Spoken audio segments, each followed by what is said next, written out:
I wasn't supposed to take the night shift. A man I was replacing had been there for over 12 years, and he didn't exactly retire. He left a note on the back of his locker and drove his truck through the gate at full speed. They found him a few towns over, incoherent, trying to set fire to a mannequin he dragged into the woods. It wouldn't burn either, he kept saying. I didn't know that at the time. HR just said he had a breakdown. Occupational stress, they called it. I should have walked away then, when I felt that quiet, unexplainable tension the first time I walked through the back entrance of Whitmore County Crematorium. But like every man who thinks he understands fire, I thought I could manage what others couldn't. The first night was mostly paperwork and silence. I was trained by a man named Collins, bald, pale, with hands stained in soot like a mechanic who hadn't cleaned them in decades. He moved like someone who had memorized every creak of the building, every temperamental switch, every door that needed a particular nudge to close. It's just machines and ash, he told me. The dead don't care anymore. It's the living that screw things up. There was something in his voice that suggested he wasn't talking about relatives or bureaucracy. He glanced often at Furnace 3. The other units he operated with ease loaded the casket, closed the gate, checked the screen, and set the timer. But 3 was different. He walked around it with a strange caution, never turning his back on it completely. At one point, I asked if there was something wrong with it. No, he said too quickly. Just old. By 3 a.m., he left. You're good, he said, tossing me the clipboard. Just make sure you hear it shut. If you don't hear it shut, don't assume it did. I didn't understand what he meant until much later. That night, I was alone with 2 scheduled cremations remaining. The first was straightforward. An elderly woman, no known relatives. Paperwork clean, cremation permit in order, tags aligned. I followed the procedure step by step. Preheat to 1,600 degrees Fahrenheit. Load, close, engage. The roar of the flame filled the chamber like the voice of something ancient and relentless. You don't forget that sound. It doesn't just echo, it hums into your bones, a vibration behind your eyes. The screen reads steady combustion. It was, by all technical definitions, a success. The second body, though, wasn't listed. No name on the intake sheet, no entry in the logbook, no signature from delivery. But it was there, lying on the hydraulic lift just outside the loading bay, zipped in a black vinyl mortuary pouch. No tag, just a yellow sticky note on the clipboard, Unit 3. I thought maybe Collins had queued it up before leaving. Maybe a misfiled intake. Maybe the driver forgot to sign it in. It was late. I was tired. I made the worst decision of my life and loaded it into Furnace 3. As I slid the gurney in, I noticed something immediately wrong. The pouch was warm, not from decay or room temperature. It was almost feverish, like flesh just minutes after death, but the bag had been zipped tight. I hesitated, but protocol is protocol. I opened the hatch, rolled the gurney forward, engaged the gate. The body moved. It wasn't a twitch or the settling of joints. It was subtle, almost imperceptible, a slight pressure from inside the bag, like something adjusting itself. I froze, listened. Nothing. I told myself it was the shift in air pressure or a muscle contraction. Happens all the time. I pressed the button to start the sequence. The flame engaged, but the temperature readings were erratic. 1,580 degrees Fahrenheit, 1,630 degrees Fahrenheit, 1,470 degrees Fahrenheit. The graph jagged across the monitor, like the machine was trying to compensate for something inside resisting combustion. Then the sound started. It wasn't mechanical. It wasn't the roar of the burners. It was a low rhythmic thud, like a fist against steel, coming from inside the chamber. I stepped back. The sound continued. 4, 5, 6 impacts. Then silence. The temperature stabilized at 1,690 degrees Fahrenheit. I stood there for nearly an hour, staring at the furnace, waiting for it to shut down.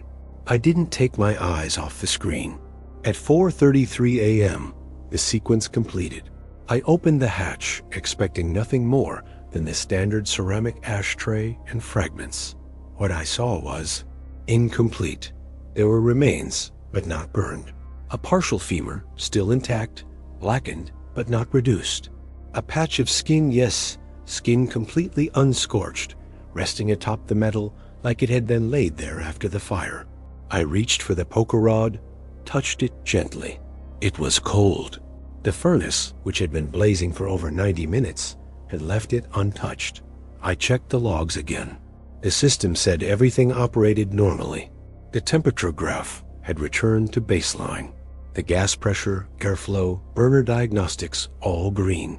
I bagged the fragments, sealed them, and labeled them as incomplete reduction, which meant the remains would need further processing. I left the bag in the holding bin, then turned to clean the chamber. That's when I noticed it. In the corner of the tray, wedged between the heat bricks, was a gold tooth, still intact, unblemished, glinting like it had never touched flame. But we had a strict policy: dental metal is almost always removed, and there was no record of gold in the cadaver's dental chart.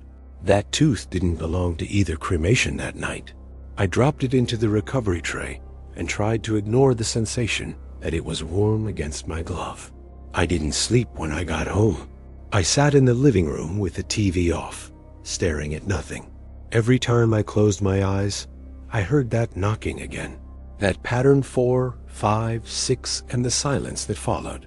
The next evening, when I returned from my shift, Collins was waiting by the door. He looked like he hadn't slept either. "You ran a third last night," he said. I didn't answer.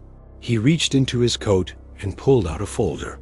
Inside were photos ashtrays from past reductions, all from Furnace 3. Every one of them had a tooth. Same shape, same gold cap, same angle of rest. "You'll get used to the noise," he said. Eventually, but I never did. And that was only my first night. The second night didn't begin with fire or bodies or unexpected gurneys. It began with a smell. It wasn't the usual scent of this place, if you could even call it a scent. Working in a crematorium dulls your perception of what burning means. The odor of incinerated flesh doesn't resemble a backyard fire or a charred steak.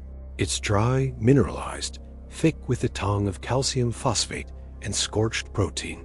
The aroma of clothing, embalming chemicals, latex, or even cheap jewelry gives each cremation its own fingerprint. But that night, something was different.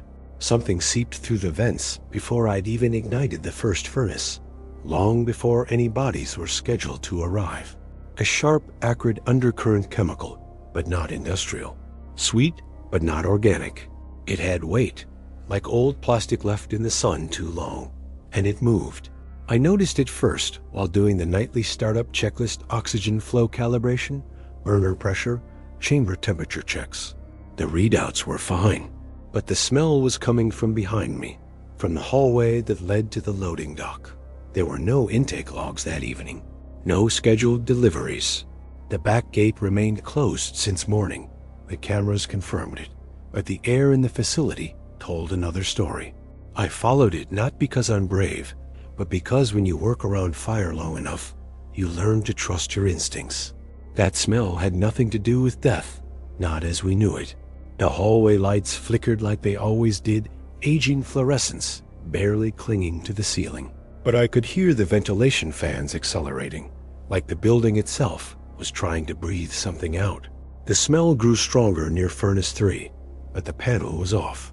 No residual heat, no alert, no malfunction indicators. Still, the air around it felt heavier, like it was holding something in. I stood there for several seconds, waiting for my body to react: sweat, pulse, breath. And then I heard it, the faintest hiss, not mechanical, not electrical, like a breath drawn through something narrow and wet.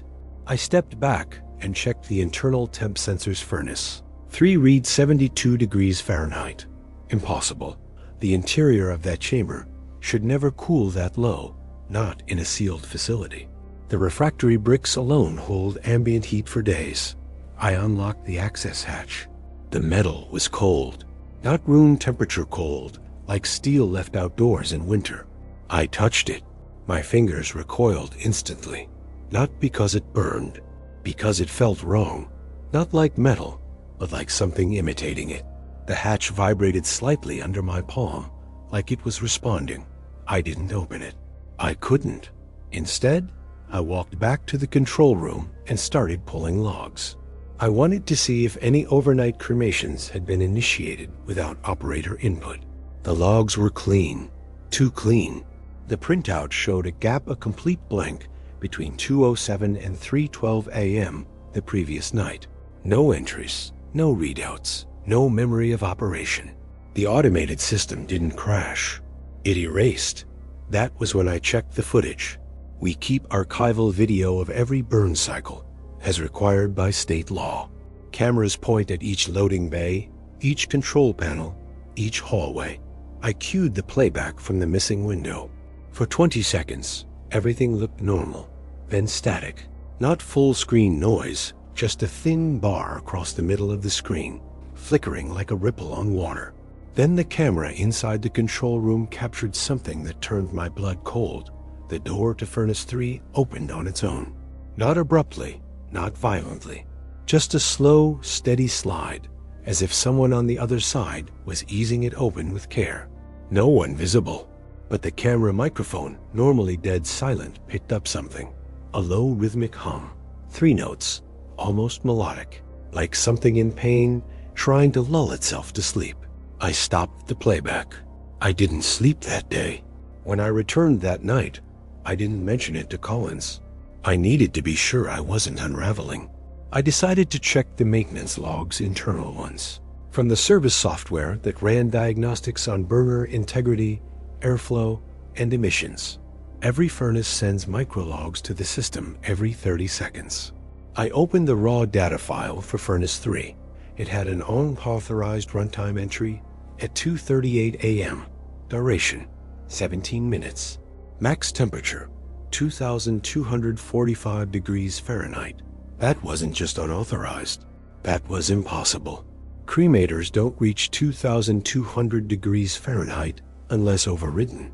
And even then, the failsafe should engage at 2,000 degrees Fahrenheit. No cremation protocol ever justifies those numbers.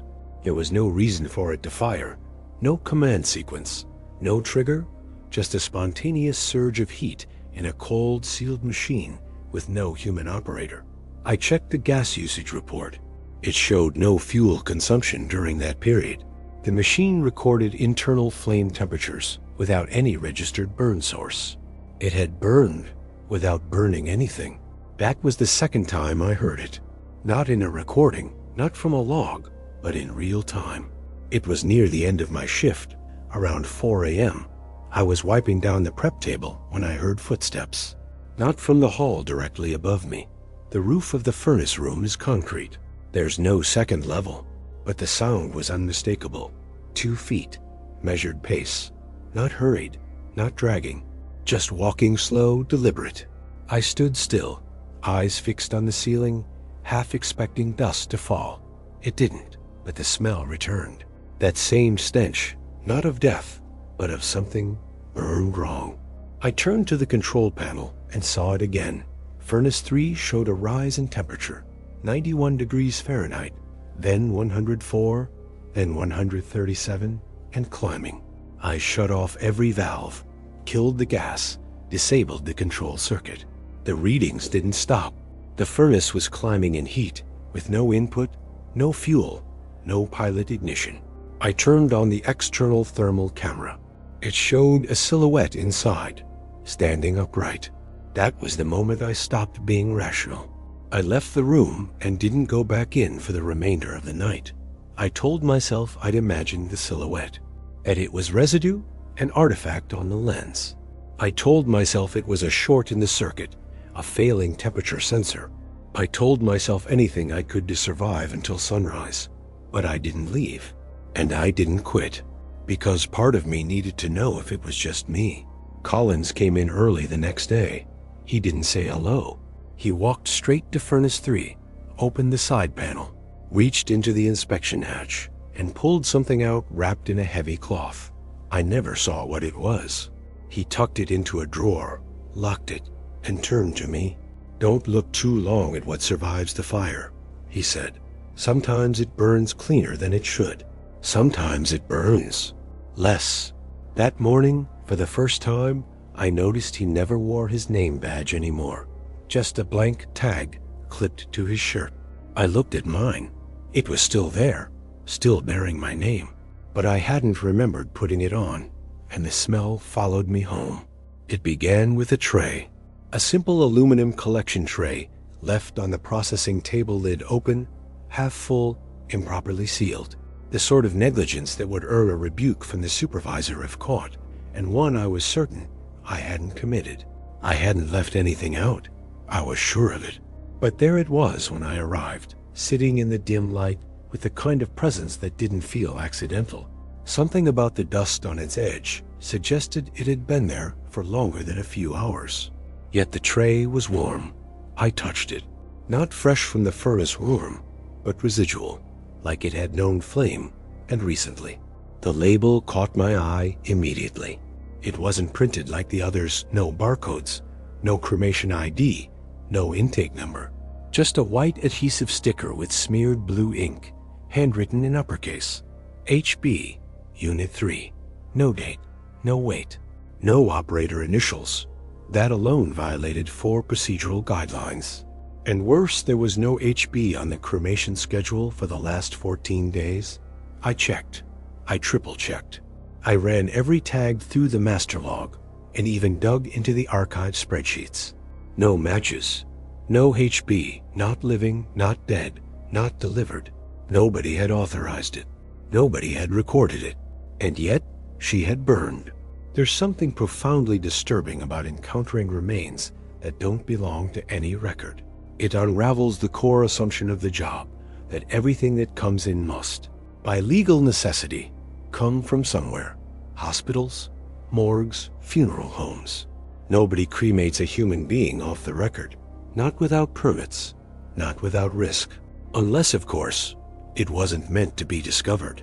Inside the tray were unusually fine particles, almost silken in texture, as if the cremation process had bypassed the usual calcification and left behind ash more like dust than bone. There were no dense remains, no femur fragments, no dental pieces. It had been too thorough. I knew the signs of overprocessing, but this was different. It didn't smell like cremated human material. It had a floral note, lavender, and something acidic, sharp, the same strange scent I detected the night the furnace ignited on its own. I sealed the tray, logged it under unknown remains, and moved it to the isolation locker, a compartment we rarely used. But as I closed the metal door, I noticed something that made the hairs on my arms rise. The tag I'd just read, the handwritten one, was gone. There was no sticker, just the bare lid of the tray, stainless steel, unmarked. I opened it again, certain I hadn't imagined it. Still full, still warm, still giving off that alien sweetness. I locked it again and walked away, not sure whether I'd lost time or lost sense. I didn't mention it to Collins at first, but by the 3rd hour of my shift, I saw him standing by the isolation locker. He didn't open it. He didn't touch it. He just stood, staring, as if waiting for something to move inside. I approached, pretending I had a reason to be there, clipboard in hand. He didn't flinch. "You see the tag?" he asked without turning his head. I froze.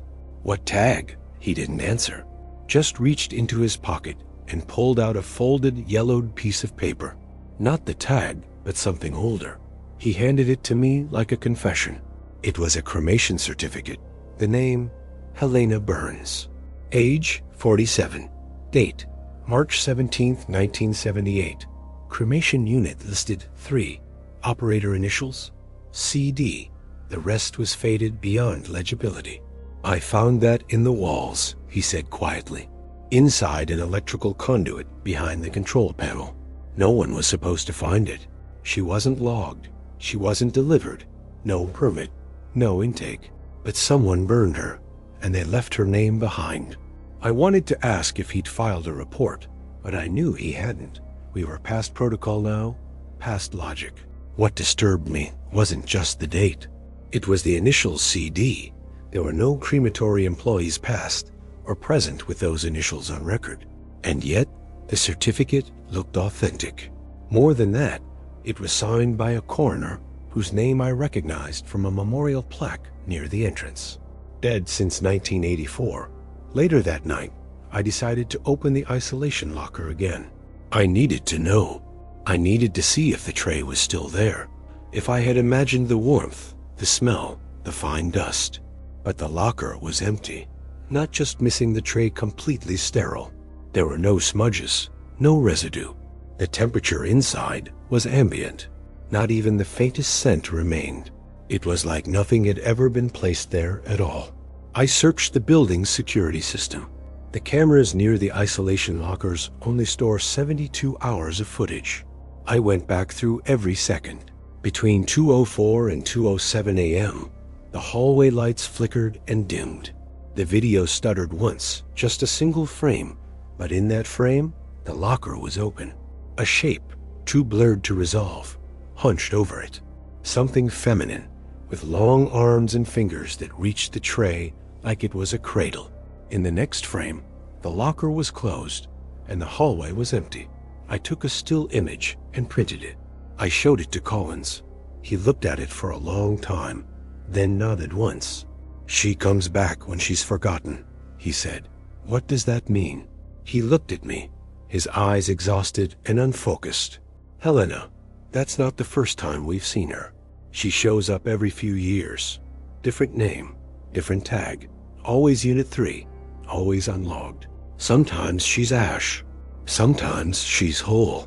I asked why the certificate was hidden. Because someone burned her in secret, and whatever came back wasn't her anymore. That night, I dreamed of a woman standing inside the furnace, skin still intact, her hair floating weightlessly as if underwater. Her eyes were burned black, but her mouth moved in perfect clarity. She was saying something I couldn't hear until I woke to find the smell of lavender on my sheets. I live alone. I don't own anything with that scent. I checked the window. Closed, doors locked. My bedroom smelled like the tray from earlier. The same floral sharpness, the same acidic edge, as if something had been near me and left its signature behind. When I returned to work the next day, the control system for Unit 3 had a new entry. Burn completed at 2:06 a.m. Operator ID, blank. Input weight, 0 pounds. Output weight, 3.6 pounds. Chamber pressure, 0. Internal temp, 1,900 degrees Fahrenheit. Impossible values. The printout simply read, disposal complete. Collins didn't speak to me that night. He was scrubbing the hatch of Furnace 3 with a wire brush, whistling softly, the kind of melody you hum to a child to keep them asleep. I walked past him, trying not to stare, but I glanced back once. There was a tag clipped to the hatch with tape, white paper, blue ink, uppercase, HB Unit 3, and this time I didn't remove it. There are rules in every workplace, and then there are the kinds of rules that live in whispers, passed between older workers not to maintain efficiency, but to prevent you from seeing things you can never unsee. At Whitmore County Crematorium, we had one of those rules. It wasn't posted on the wall, or written in the SOP binder, or mentioned during HR orientation. You heard it over coffee during a power outage, or in the locker room when the air got still. Never be alone in the furnace hall after 2 a.m. on a Thursday. Collins once said, not looking at me as he folded his gloves with unusual care. I had assumed it was just one of his odd quirks, one more superstition, layered atop a job already dense with death, until the Thursday I forgot. It had been a long shift. We were understaffed, and Collins had left early with a cough and a look in his eyes like someone who remembered too much. I was tasked with prepping Unit 1 for a delayed cremation. An elderly man, cardiac arrest, no relatives, the kind of soul who arrived with no obituary and left without mourners. The facility was dead quiet, no hum of fans, no clatter of trolleys. Just the sound of the gas pressure valves adjusting like slow breathing in the dark. The cremation itself was uneventful. The readings held steady, the flame ignited cleanly, the remains reduced as expected. But as I stepped away from the control panel to record the closure time, the hallway lights flickered, then died. The emergency lights failed to kick in. For a few seconds, I stood there in pure silence, holding the clipboard with the pen frozen mid-sentence. I tapped my phone.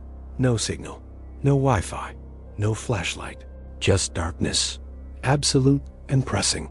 I reached into my locker for the backup torch. By the time the beam clicked on, I realized two things simultaneously. It was past 2:15 a.m., and I was standing directly in front of Furnace 3. The beam caught something on the ground fine ash, scattered in a line that trailed from the hatch to the corner of the room. Odd, the hatch was sealed. I hadn't run 3 that night. No logs, no prep, no intake. It was listed as dormant. But the air was different. Not hot, but dense, like walking into a room just after someone's cried there for hours. You can't see it, but it clings to you. And the smell, lavender again, mingled with something older, like stone turned to powder. I tried to back away, but my boot snagged something. I looked down. A toe tag. No foot, no body. Just the tag, curled at the edge, stained with a faded, wet ring. The ink had bled. The name was unreadable. The timestamp read 2:03 a.m. I dropped the torch. When I picked it up, the beam shook more than my hands did. A gust of warm air brushed past my cheek. It came from the furnace, despite no active flame, no open hatch. The air around me pulsed faintly, like the building was breathing. And then the knock came, not from the door, not from the roof, but from inside Furnace 3. 4 knocks, then 5, then 6. Slow, deliberate, a pattern. My mind reached back to my first night, the same rhythm, the same impossible sound from something sealed and dead. I told myself to walk away, just leave. But I didn't. Something pulled at my spine, like a thread being drawn slowly from my vertebrae. I turned the handle and opened the hatch. The chamber was empty. No firebrick damage, no remains. But something was wrong with the interior. The surfaces shimmered faintly, not reflecting my light, but moving slightly, as if under a thin film of water. In the back corner, a single blackened handprint had been seared into the brickwork, not pressed burned. Fingers too long, palm narrow. The ash was still falling from the edges of the print, as if it had just been made. I slammed the hatch shut and ran to the control room. The screens had rebooted, but the logs were corrupted. Lines of code spilled across the monitor, rows of zeros and question marks, columns flashing in and out like a system trying to erase itself. But one window remained stable, a timestamp reading 2 hours, 6 minutes, and 43 seconds. Entry initiated. Beneath it, a line of text. Acknowledged by Operator CD. I unplugged the server. When Collins returned the next evening, he looked worse. Eyes red, hands shaking. I told him what happened. He didn't respond until I said the name. CD? He nodded. Charles Dory, operator from the 70s. Burned to death inside Furnace 3. Door locked from the inside. His badge number still triggers the system sometimes. You saw the handprint? I said yes. He sat down and rubbed his eyes. That's the 7th. I didn't understand. He pulled out a folded paper from his locker, a photocopy of a maintenance report, dated 1981. 7 incidents, 7 identical handprints. 7 operators present, all on a Thursday, all after 2 a.m. No official investigation. Just notes about psychological stress reactions and recommendations for shift redistribution. But one phrase was underlined in red ink. Operator must never remain unaccompanied in vicinity of Unit 3 during Thursdays past 0200 hours. I asked him why. Because something got out with Dory, and every Thursday, it remembers.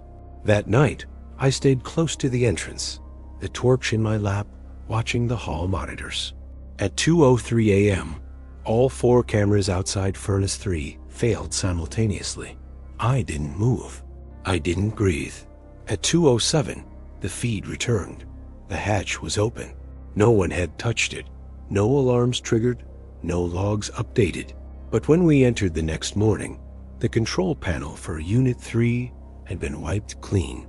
Literally, someone had removed the dust, the ash, and even the engravings on the buttons. As if new, as if waiting to be used again, Collins handed me a new rule sheet. Tape this inside your locker. At the bottom, one line written in red marker: never alone on Thursdays after 2 a.m. But the sheet had 8 names listed now, and mine was the last one added. There are files in every facility that no one reads because they're not meant to be found misfiled on purpose, buried under layers of routine documentation, shielded by a bland label like Fire Code Compliance Review Q4. You don't go looking for them unless you're cleaning out a broken drawer at 4 a.m., waiting for a technician who's already 2 hours late, and your hands need something to do while your mind works overtime, trying not to remember. The knocking sounds from the furnace hall the night before. That's how I found the file. Not on a server, not in an email, but in a manila folder sealed with yellowed tape and hidden behind outdated OSHA charts in the sub-basement archive. It shouldn't have been there. Nothing in that drawer matched the surrounding labels. And yet it had a barcode from our facility, from our incineration wing, from Unit 3. It opened with a terse memo dated July 16, 1996. Preliminary incident report. Unauthorized combustion anomaly. Location: Furnace 3. Time: 2:12 a.m. Casualties: none. Equipment status: compromised. The document was unsigned. Below it, a set of blurry photographs printed on low-resolution thermal paper, warped and faded. I could make out the outline of the furnace, though the door appeared partially melted. Melted, not scorched. Warped inwards, as if something had forced its way in, not out. That made no sense. What could need to force its way into an active cremation chamber, burning at over 1,000 degrees Fahrenheit? Attached was a technical report by someone named M. Blask. I'd never heard the name. His title had been redacted. Half the report was missing due to water damage, but the surviving sections included data from a diagnostic test labeled Combustion Cycle 2B96. According to the logs, the furnace's flame had been off when the internal temperature spiked to 1475 degrees. This alone would have triggered a full evacuation. Yet no such response was documented. Instead, the report noted internal structural phase shift detected and matter response inconsistent with known organic composition. I paused. Phase shift? That's not a word we use in crematory engineering. That's a term from physics labs and fringe materials science. The report went on. Subject residue failed to stabilize post-thermal cycle. Burned remains showed reactive displacement under standard containment. Beneath that, a red stamped label: do not archive, transfer to federal review. But it had never left the building. That file had stayed hidden here for nearly 30 years. At the bottom of the folder was something that made me sit down.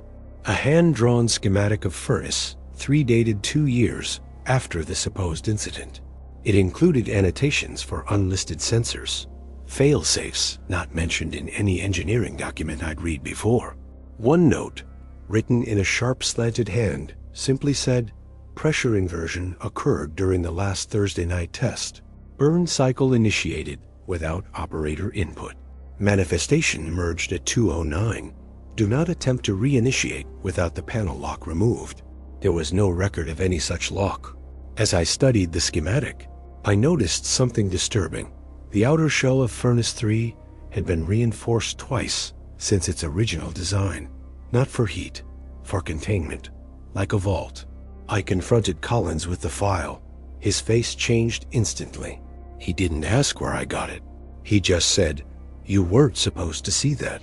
When I pushed, he grabbed my wrist not angrily, but firmly and said, "You want to keep working here? Burn that file. Don't scan it. Don't photograph it. Don't speak about it again.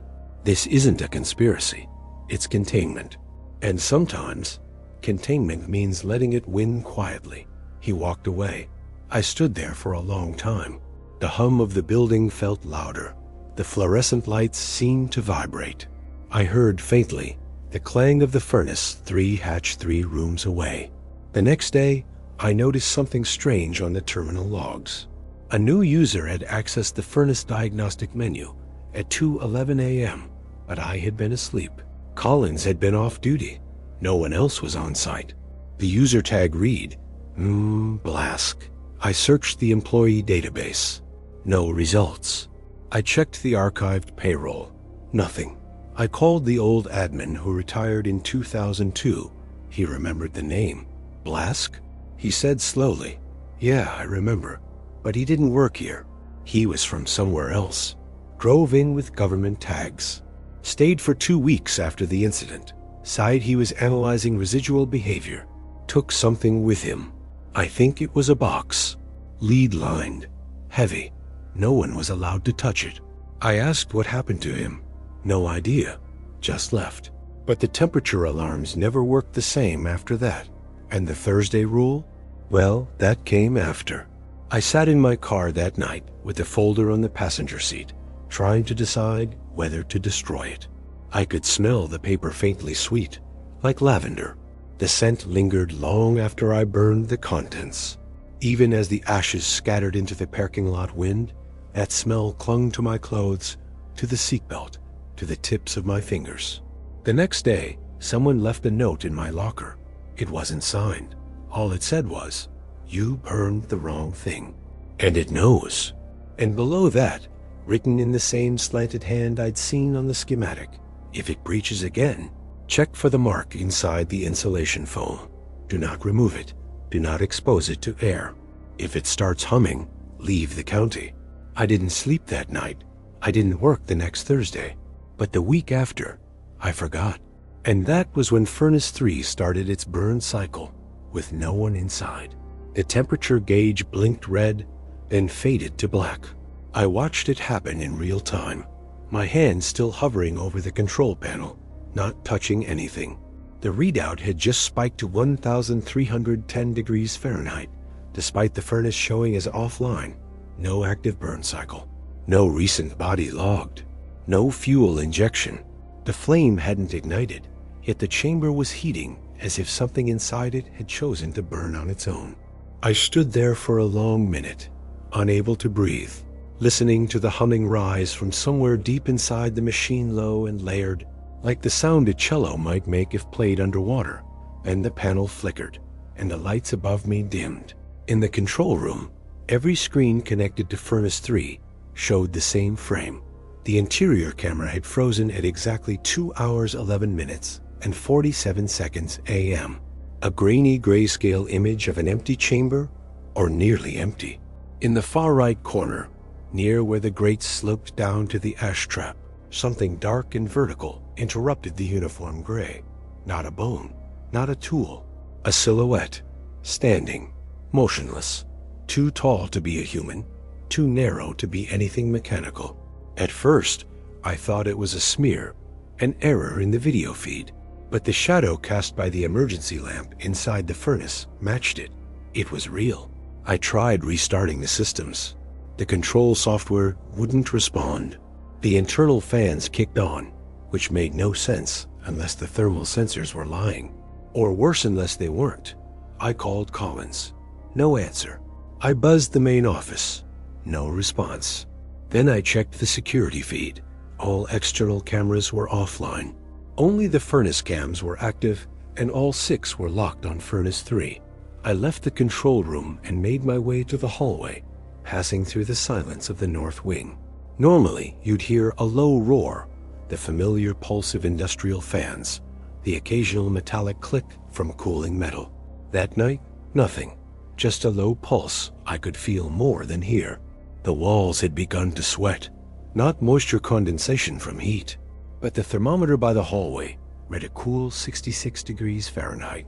My boots slipped slightly as I walked. The floor unusually slick. Something inside the concrete seemed to vibrate. At the threshold to the furnace chamber, the red access light blinked twice, then held. That meant an override was in place. Manual operation locked. No one could open the hatch from outside, not without senior authorization. I reached for the override key, then stopped. A hum rose from the floor beneath my feet, unmistakable this time, a resonance.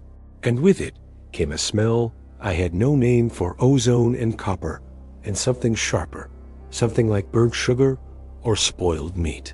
I backed away, but the moment I turned, the hum stopped. Lights returned. The door unlocked with a mechanical click, as if inviting me to return. I didn't. I left the building, stood outside in the gravel lot, watching as faint smoke slipped through the furnace exhaust tower, rising into the early morning sky, pale, not gray or black, white, almost luminous. I'd never seen smoke like that from a crematory. It shimmered at the edges, refracting light in brief flashes. I thought I saw shapes in it. Then I blinked, and it was gone. The next day, Collins met me by the West Dock. He didn't ask any questions. He simply handed me a sealed envelope. "You're going to want to read this somewhere else," he said, "and you didn't get it from me." Then he walked away. Inside the envelope were 3 pages. Typed, single-spaced, no heading, no signature. Just a report dated November 2003. It described an automated ignition sequence initiated without operator input during a scheduled power outage. No remains were present inside Furnace 3 at the time. It read, yet internal combustion continued for approximately 89 minutes. Attempts to shut down the chamber manually failed. Circuit boards melted. Internal structure buckled. But what froze me was the final sentence. Post-event analysis confirms. The chamber continued to emit measurable heat for 6 hours after thermal shutdown, despite full electrical disconnection and fuel line severance. No source of residual energy was identified. The report included a thermal image, the same outline, standing near the grate. By now, I couldn't pretend this was coincidence. I accessed the archival logs.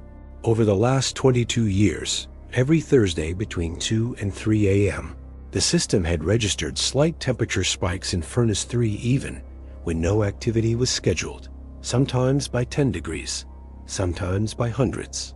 No one had ever flagged it, or if they had, they didn't last long. I called the manufacturer, pretending to be a technician ordering replacement parts. I asked casually whether they'd ever received complaints about phantom heat surges. A man on the phone went quiet. Then he said, "We discontinued that unit. Too many unexplained anomalies. We don't service furnace model A43N series anymore." I asked why. "It was experimental," he said, "designed for higher density organic material." But there were feedback problems. "What kind of feedback?" "Not something I can discuss," he said. "But if I were you, I'd decommission that chamber. There's a reason we stopped building them." That night, I didn't go in, but I parked across the street with the thermal camera I'd borrowed from maintenance. At 2:09 a.m., the entire block lost power. Only one heat signature glowed in the camera's display: Furnace 3, bright, pulsing. At 2:13 a.m., the doors to the crematory opened by themselves. Something walked out. I couldn't see it, but the camera caught its heat trail 4 long steps toward the tree line. Then nothing. Gone. I stayed in my car until sunrise.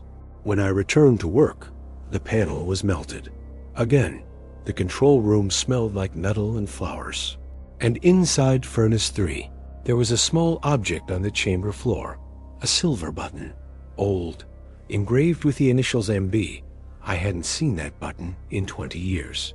Not since my brother's funeral, but he'd been buried, not cremated, and not here. The silver button stayed in my pocket for 3 days. I didn't tell anyone I'd found it. I didn't log it.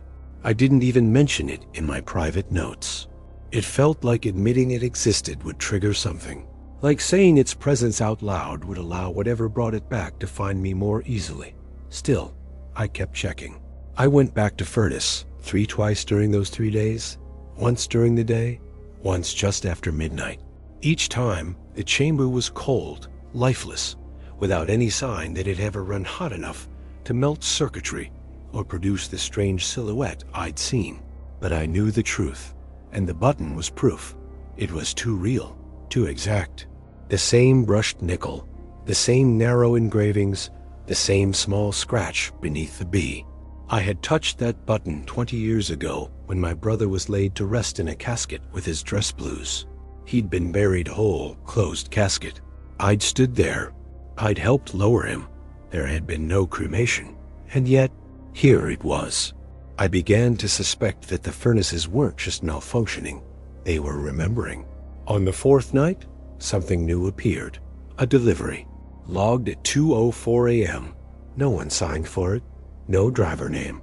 Just a large metal container, more like a military transport pod than a standard cremation capsule. No exterior markings besides a red wax seal on the corner and a number, 21,794. That number meant nothing to me at the time. It would later. The container wasn't listed on the main registry, not on the schedule, not in the transit logs. But the loading crew, 2 new hires I barely recognized, said they were told to place it directly in the ash vault storage. Down in Sub B. I had never heard of a Sub B. Collins had mentioned it once, a joke during a late shift. They say there's a Sub B where the old bodies go, ones that don't burn right, the leftovers, the mistakes.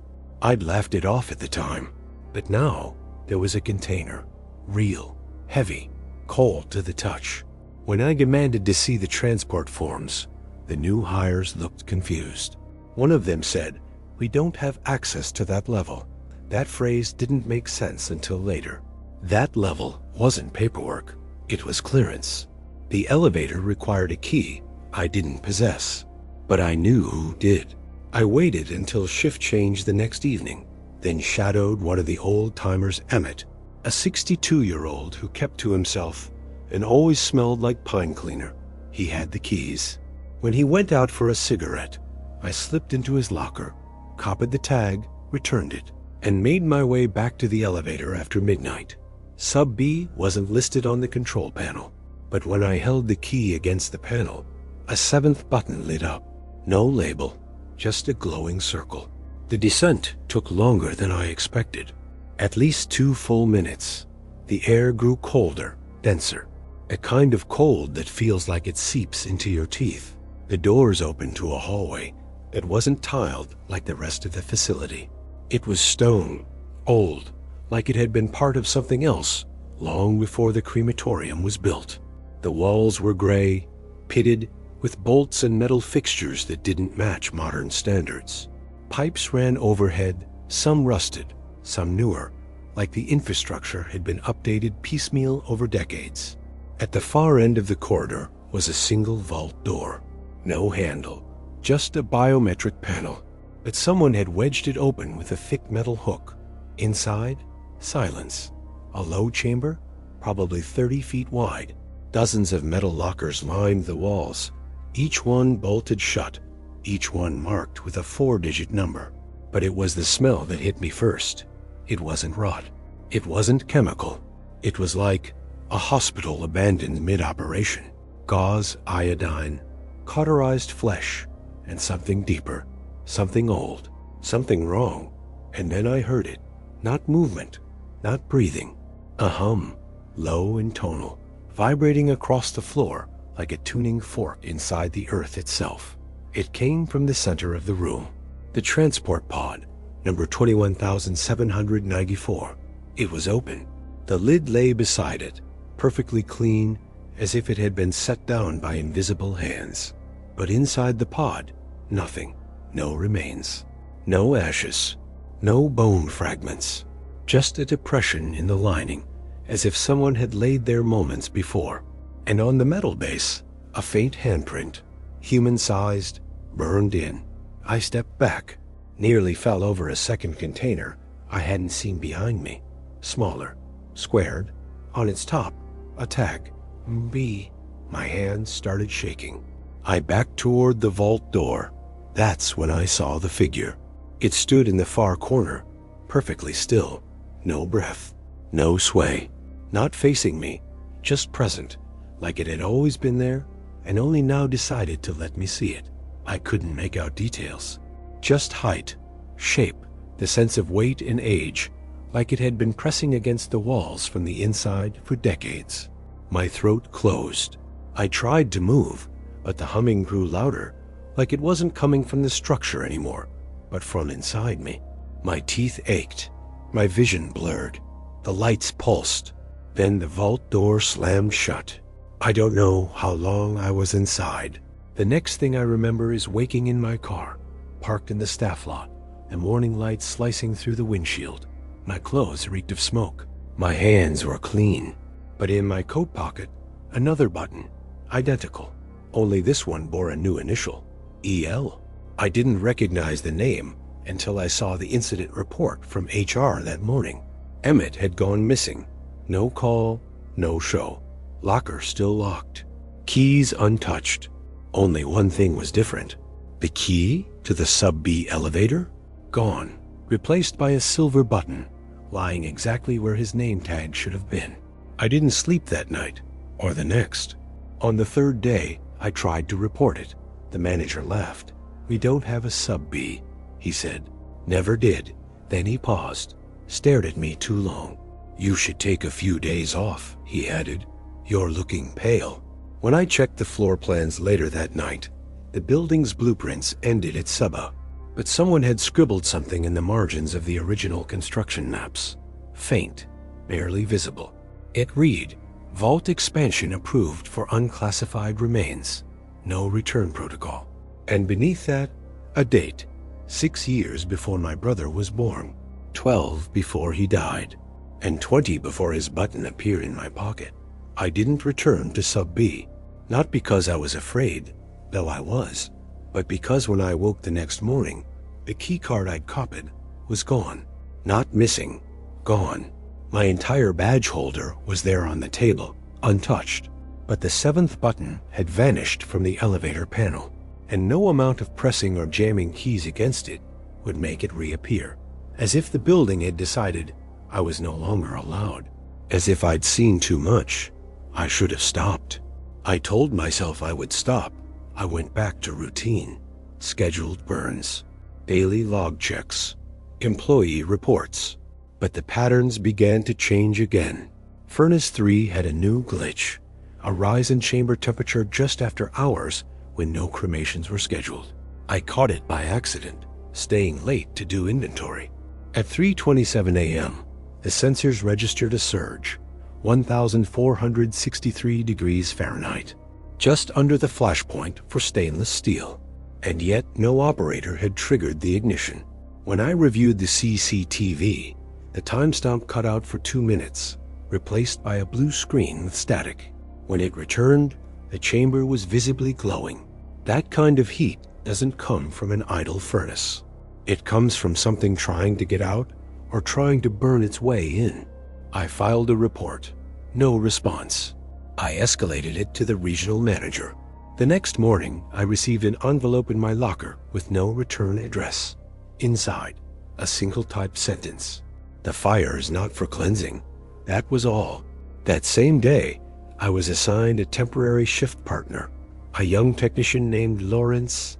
He was sharp, quiet, too polite, and he asked too many questions. "How long have you been here? Have you ever seen anything strange? Do the older furnaces ever make noise when they're off?" I lied at first, told him it was all routine, but something in his eyes told me he already knew more than he was letting on. On his third day, he didn't show up, but he left something for me. Folded between the pages of the technical manual we both used, a charcoal rubbing, a wall inscription, not from any official area of the crematorium. It read, "Turn not your face from the ash, for it holds the weight of the unsaid." There were coordinates scribbled at the bottom, within the crematorium's property lines, but in an area under construction, the old extension wing that had been sealed off since the roof collapsed during a storm 2 years prior. I went that night. The wing was dark, overgrown. I had to climb through a broken maintenance door to get inside. Half the walls were cracked open, insulation exposed, wires dangling like vines from the ceiling. The coordinates led to what looked like a storage alcove, except the far wall had been recently reinforced with cinder blocks, unevenly stacked, as if bricked up in a hurry. Behind one loose tile, I found a gap, and inside that gap, a box, metal, scorched, welded shut on 3 sides. I pried it open with a rusted crowbar. Inside was a ledger, not digital, handwritten, hundreds of pages, earned records, but not standard. There were no names, only initials. No cremation IDs, only cryptic references. Residual 12C, bypass 3, blackened fragment, unlisted recovery, TPR, and next to each, a status, not cremated, not complete. The status that appeared over and over again was returned. Returned to what? I took the ledger home. Spent all night cross-referencing entries with our official cremation logs. None of the dates matched, but the facility IDs were real units that had existed at one point, then been quietly decommissioned. One entry stood out, dated 33 years ago. The initials matched a name I hadn't spoken in over a decade. MB, my brother. His entry was unique. Under status, instead of returned, it read, premature registration, null disposition, await recall. The last phrase hit me like a lungful of ash. Await recall. As if the system wasn't built to destroy. As if it was built to retrieve. I went back to the facility the next day and made a decision. I would open Furnace 3, not just the access hatch, the wall. I wanted to know what was behind it, what had left the handprint, the silhouettes, the spontaneous flames. I told no one. Waited until midnight, turned off the building alarms manually, brought tools and gloves. The first layer came off easy removable paneling, rusted bolts, but behind the insulation was something older. Not just machinery, stone, reinforced cement, carved with symbols I didn't understand. And beneath it all, a narrow cavity, no wider than a crawl space, coated in black soot and something that looked like fused teeth. At the far end, a door, not a hatch. A door, wooden, charred, old enough to be from another century. And on it, a phrase etched into the wood, almost completely consumed by fire. Every flame remembers. When I touched it, something shifted in the floor. A heat like breath swept up from the crack below. Not air. Something heavier, thicker. The feeling of standing too close to an open grave after the soil has already been disturbed. That's when I heard footsteps behind me. Slow, deliberate. One pair, then a second, then a third. I turned. No one was there. But on the soot-covered floor, fresh prints, barefoot, adult-sized, leading from the furnace hatch toward me. And beside my tool bag, another button, still warm, no engraving. Just an imprint burned into the surface, so faint I almost missed it. Not a name, a phrase, null disposition. I left the furnace open that night, not out of fear, but because I knew I hadn't reached the end.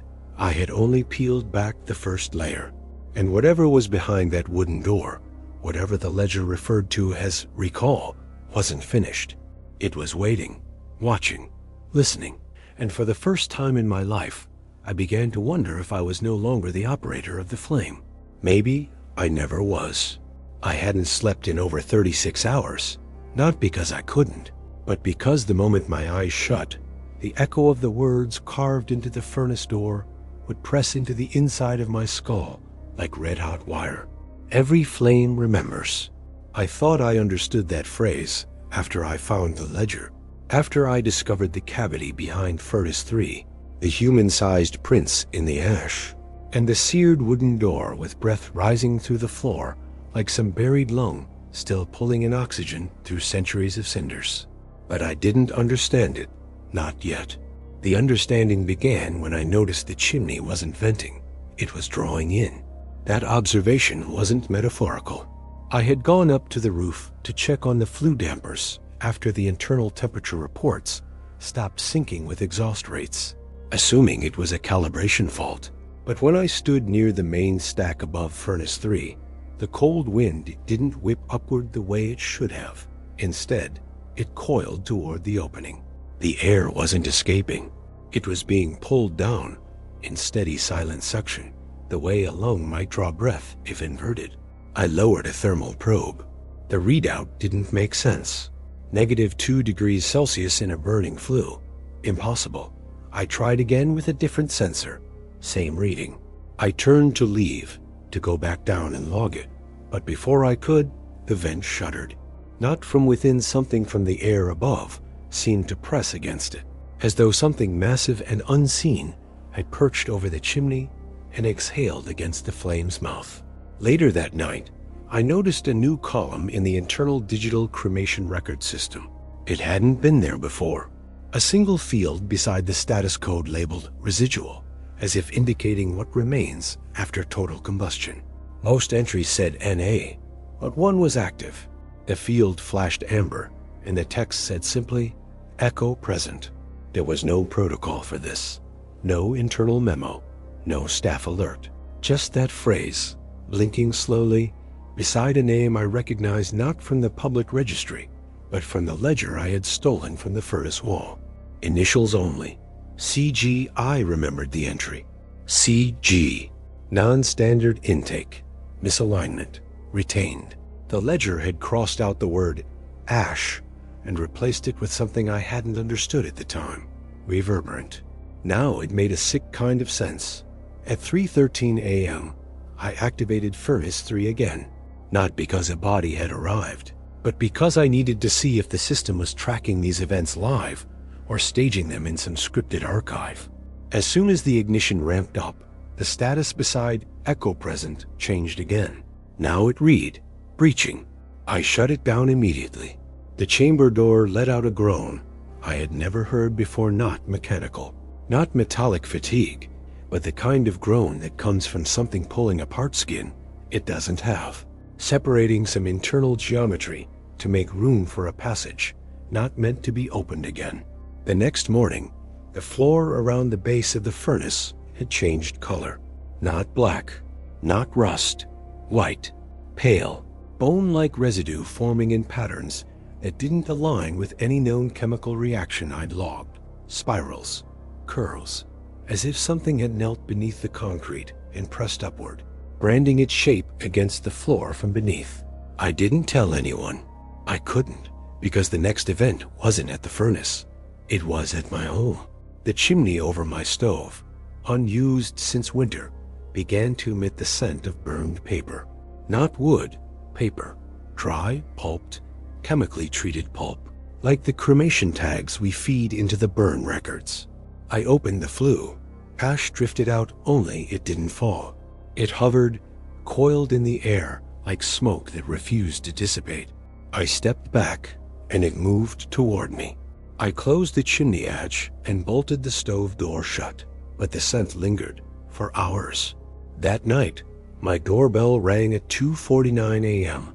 No one was there, but at the base of the door, another cremation tag had been slipped through the frame, blank, except for the stamp, await recall.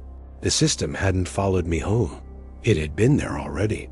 The next day, Lawrence came back. He was changed.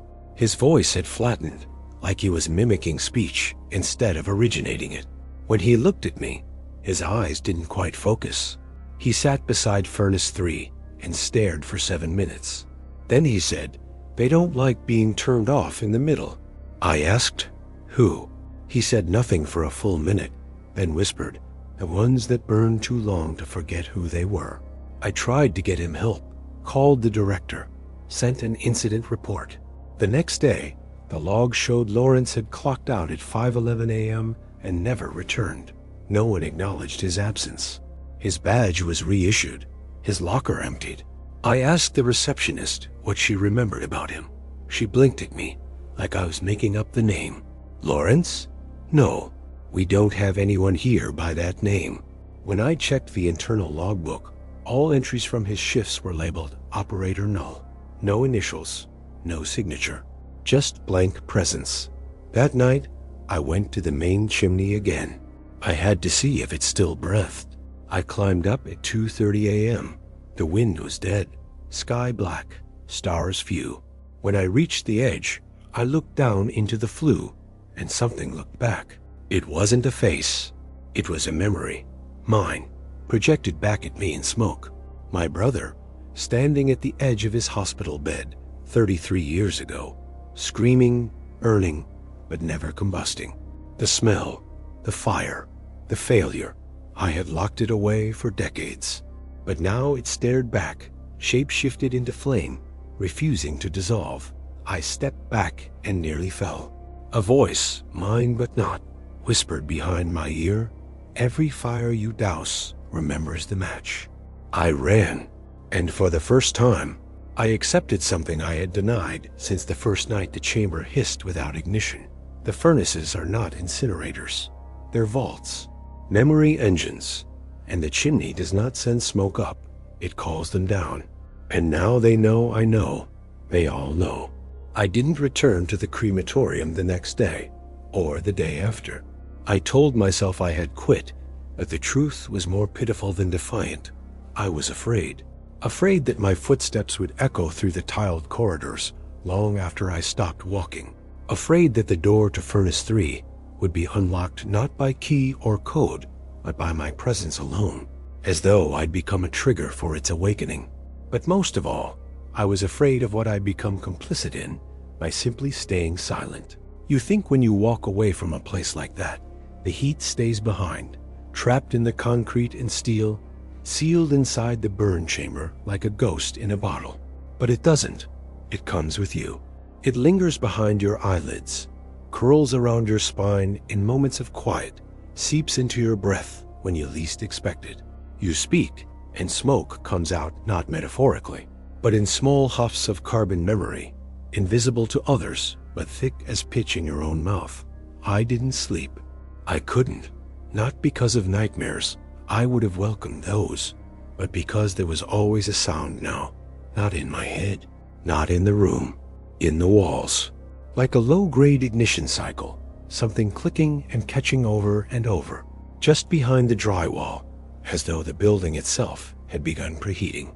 When I finally did drift into shallow, stuttering sleep, I awoke to find a fine layer of soot on my hands. The same soot I used to wipe from the cremulator blades after a cycle. The same soot I had long since stopped being able to fully clean off, no matter how long I scrub it. That morning, my fingernails had turned gray again. The following evening, the phone rang. An old landline I hadn't connected in years. It shouldn't have been operational. I had no provider, no service, but it rang. I answered.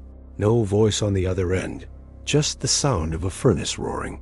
Then a single beep like the end of a system log, then silence. I checked the directory logs online. The crematorium had shut down, or at least publicly. All employees dismissed. The state listed the property as under review for demolition, yet the exhaust reports were still uploading. I accessed the internal portal, my login somehow still active, and saw a single active operator, Echo 1, last logged session, continuous, 113 hours and counting. I clicked into the burn logs. There was only one name repeated, mine, time-stamped with each hour, over and over, as if I were being cremated in segments. I shouldn't have gone back, but I did. It was almost midnight when I arrived. The gates were chained, but the lock had been snapped from the inside. The building stood quiet in the dark, save for the faint hum of the backup generator. I approached the side door, my old entrance, and the scanner flickered green without my card. It knew me. Inside, the air was thick and humid, not with heat, but memory. The kind of memory that makes your ears pop, like the past itself is pressing against the atmosphere. I made my way down the corridor to Furnace 3. The floor had shifted. I mean that literally. The tiles bowed inward, as if the earth below had begun to sink, not from collapse, but submission. The furnace door was open, not wide just enough to suggest invitation. The interior was dark, though the temperature gauge on the wall read 1,674 degrees Fahrenheit. Impossible. It should have been glowing. Yet it absorbed light. As I stood before it, the sound returned. The roar, the cycle, the screen, compressed into thermal inertia. I looked into the chamber and saw not the interior, but something else. My apartment, my kitchen, my childhood bedroom, my brother's burn ward, projected, layered, seared into the air like heat mirages. Then a face, not mine, not my brother's, the mortician, the one from the ledger, then Lawrence, then Emmett, all flickering in and out like a film reel melting in the projector. Then a voice not spoken, but heard, inside the skull. You were never meant to see this. I stepped back, but the floor moved with me, literally shifted, like the building wanted me closer. Then the chamber hissed, and a gush of warm air erupted from the opening, except it wasn't air. It was breath, not mine. I turned to run, but the hallway behind me was gone. Instead, I stood in a corridor that had never existed, walls of soot, floor of compacted ash, overhead lights flickering with no visible source.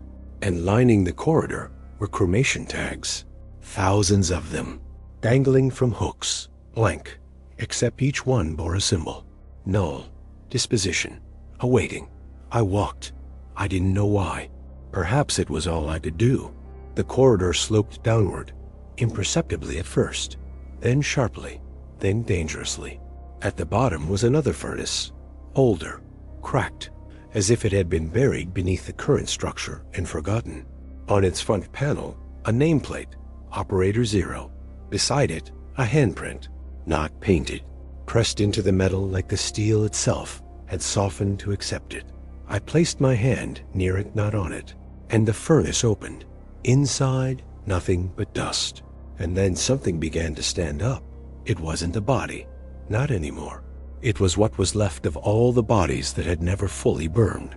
Every ash that remembered its name, every ember that remembered its pain, every fragment that had been declared disposed, but had only been made quiet. The thing spoke without sound. Fire was never meant to erase, only to preserve. I turned and ran. I don't remember how I escaped. I awoke on the sidewalk outside the crematorium, covered in soot, a burn on my left palm in the shape of a hand that didn't belong to me. The building is gone now, demolished in a controlled blast, they said. But every night since, I've smelled the heat again, and every mirror in my house fogs with breath I didn't exhale. The truth, the burn never ended. It can't, because cremation doesn't erase the body. It prints it into memory, into air, into us. And once you see the flame breathe back, you are never unburned again.